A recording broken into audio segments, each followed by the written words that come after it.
Bonjour mes amis, bonjour mes amours. Alors nous sommes dans le tirage de Qui est-il? Qui est-il cet homme providentiel, cet homme qui va m'aider, qui m'aime, que je vais aimer? Voilà, enfin, vous avez le droit de vous poser beaucoup de questions, visualisez-le et faites un choix. Donc vous avez le choix ici entre cette petite pièce de 5 francs très ancien. Voilà. Vous avez le choix de cette petite tortue et de ce vase. Donc visualisez la personne, un homme s'il vous plaît, visualisez un homme, c'est vraiment une question de qui est-il. Alors ça peut être vraiment dans n'importe quel domaine, nous allons juste définir ses caractéristiques, voilà, ses caractéristiques mentales, ses caractéristiques d'état d'esprit, ok? Donc, pour ceux qui ont fait le choix numéro 1, c'est celui de la pièce. Je le mets bien là en avant, comme ça vous pouvez le voir. Je ne suis pas obligée de mettre les timings. Vous pouvez voir tout le temps dans quel choix vous êtes. Alors, donc, qui est-il? Eh bien, d'abord, forcément, on va regarder des valeurs. Quelles sont ces valeurs primordiales à cette personne, celle que vous avez visualisée? Donc, on est bien d'accord, c'est un qui est-il? C'est un homme. Alors, allons-y. Alors, allons-y.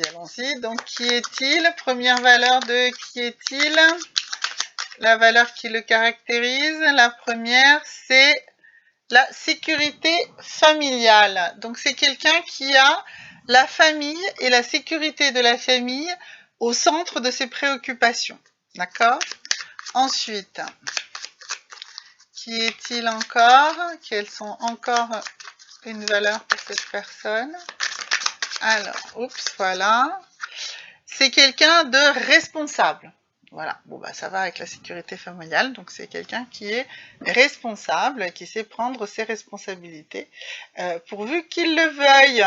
Voilà, voilà. Alors, encore une caractéristique de cette personne, on va voir un peu sa charge mentale. Qu'est-ce qui est la chose qui lui pèse dessus? Alors, sa charge mentale.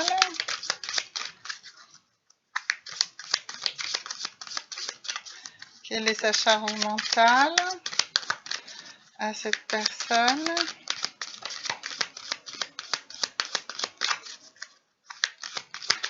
Alors, sa charge mentale, ça y est, voilà. Alors, c'est quelqu'un qui aime bien cloisonner les choses, qui aime bien classer les choses, qui aime bien que chaque chose soit bien à sa place, d'accord? Donc, c'est un élément à savoir par rapport à cette personne. Alors, et comment vous allez-vous mieux vous entendre avec cette personne? On va voir ici. Ici, qu'est-ce que vous devez faire pour bien vous entendre avec cette personne? Alors, oups, bah voilà. Alors, excusez-moi, la carte ici est tombée. Donc ça, on avait dit que c'était quelqu'un de responsable. Et donc, eh bien, l'honnêteté est votre meilleure arme. Cette personne demande que vous soyez quelqu'un d'honnête. Voilà, c'est aussi simple que ça. Voilà, c'est quelqu'un qui aime la sécurité, la responsabilité, qui aime bien que chaque chose soit bien à sa place, et ce qu'il veut ou elle veut, enfin ce qu'elle veut, pardon, puisque c'est un qui est-il, il veut que vous soyez honnête avec lui. Voilà. Alors, donc ça c'était pour ceux qui avaient fait le choix de la petite pièce. Alors maintenant, pour ceux qui ont fait le choix de la tortue, donc je mets bien la tortue ici, d'accord? Donc vous avez visualisé la personne. Donc on va commencer par ces deux valeurs primordiales. Quelles sont ces deux valeurs primordiales à cette personne que vous avez visualisée lorsque vous avez décidé de faire le choix? Alors, ce que cette personne veut, c'est de l'égalité. C'est quelqu'un qui veut de l'égalité dans tout ce qui se passe. C'est quelqu'un qui met vraiment cette valeur en avant. Donc, l'égalité, c'est qu'il n'y a pas de gens plus égaux que d'autres. Il n'y en a pas qui sont plus puissants que d'autres, d'accord? Il n'y a pas... la seule chose importante chez lui, c'est de la bonté, c'est de la générosité, c'est de la compassion, et il n'aime pas l'inégalité. Donc c'est l'égalité qui est quelque chose de très important pour cette personne, enfin lui, parce que on était dans qui est-il? Alors, une deuxième valeur qui lui importe énormément.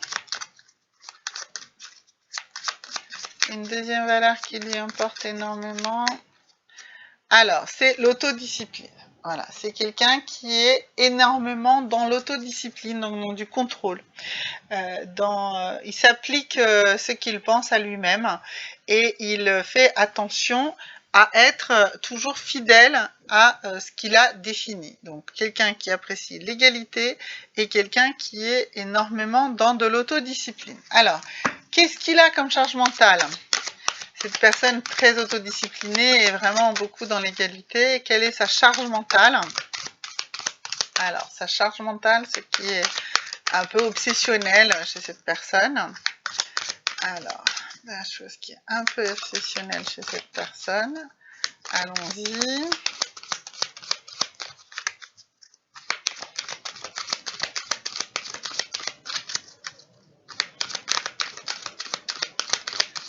Ah bah, la carte ne veut pas sauter, mais on va... Voilà. Alors, allons-y.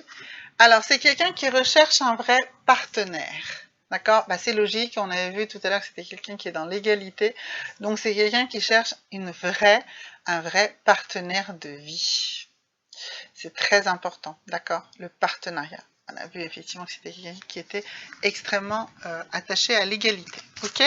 Et vous, comment vous devez vous comporter? Bah, déjà, vous avez des pistes là, hein. Effectivement, mais qu'est-ce que vous devez mettre vraiment en avant pour mieux vous entendre avec cette personne? Alors, eh bien, il faut pratiquer un sport et il faut nourrir la confiance en vous. Voilà, donc effectivement, pratiquez un sport et nourrissez la confiance en vous et vous serez à la hauteur de cette personne, de qui il est. Voilà, donc cette personne qui cherche un partenaire dans l'égalité, c'est quelqu'un qui a beaucoup d'autodiscipline, donc forcément ça va avec le fait de pratiquer un sport, et de la confiance en soi. Il veut quelqu'un qui a confiance en elle ou en lui, si c'est pour un partenaire masculin, mais c'est un il qui veut ça, d'accord? Voilà. Alors maintenant, pour le troisième choix, qui était le petit vase, si j'ai bonne mémoire. Voilà. Donc, pour le choix 3, ceux qui ont visualisé le petit vase au moment de faire leur choix, et en tout cas c'était le troisième choix, hein, j'ai peut-être perdu le fil du truc, excusez-moi. Donc, cette personne que vous avez visualisée en faisant le troisième choix, alors, donc en faisant ce troisième choix, vous avez visualisé un homme et c'est un homme qui a beaucoup d'autonomie. C'est quelqu'un qui valorise énormément l'autonomie, d'accord? Donc faites attention, c'est pas quelqu'un emprisonné, hein? Donc voilà. Et puis une valeur supplémentaire pour ce monsieur, pour cet homme que vous avez vu, c'est quelqu'un qui veut avoir du sens dans sa vie. C'est quelqu'un qui trouve que la vie doit avoir un sens, un objectif. Donc c'est vraiment quelque chose à prendre en considération. Donc quelqu'un d'autonome et quelqu'un qui estime que la vie doit avoir un sens. Alors, qu'est-ce qui pèse du coup sur le mental de cette personne? C'est quoi sa charge mentale? On va voir. Voilà, et bien la carte a sauté. Alors, la charge mentale de cette personne, oulala. Alors, il y a de la résilience. Donc c'est quelqu'un, justement, s'il a besoin de temps d'autonomie, c'est peut-être qu'à une époque de sa vie, il a vécu des choses graves, voilà, un peu qu'il a besoin justement de dépasser par la notion de résilience. Et puis de la solitude. C'est quelqu'un qui veut de la solitude. Ça va aussi avec cette histoire d'autonomie, hein, on a vu, voilà. Ok. Et donc vous, où vous situez-vous par rapport à cette personne qui est donc dans la résilience et dans la solitude? Comment vous devez vous comporter avec cette personne? Eh bien, écoutez, la carte a sauté immédiatement. Et en fait, c'est quelqu'un qui veut quelqu'un qui n'a peur de rien ni de personne. Donc, il ne faut pas que vous ayez peur. Donc il faut effectivement que vous aussi, vous ayez de l'autonomie, du sens de la vie, que vous soyez capable de réaliser de la résilience et de vivre un peu dans la solitude aussi, même si là on parle de quelqu'un potentiellement pour un couple avec vous, ou quelqu'un qui est déjà en couple avec vous. Donc prenez bien en considération ça. Il est comme ça. Il a besoin d'autonomie, d'avoir un sens dans la vie, d'avoir de la solitude. Il a des choses à mettre dans cette résilience. Il a vécu des choses importantes qu'il a réussi à utiliser dans la résilience. Et vous, vous ne devez avoir peur de rien ni de personne. Voilà, merci beaucoup mes amours. N'oubliez pas de liker, de vous abonner et de faire des commentaires. À bientôt!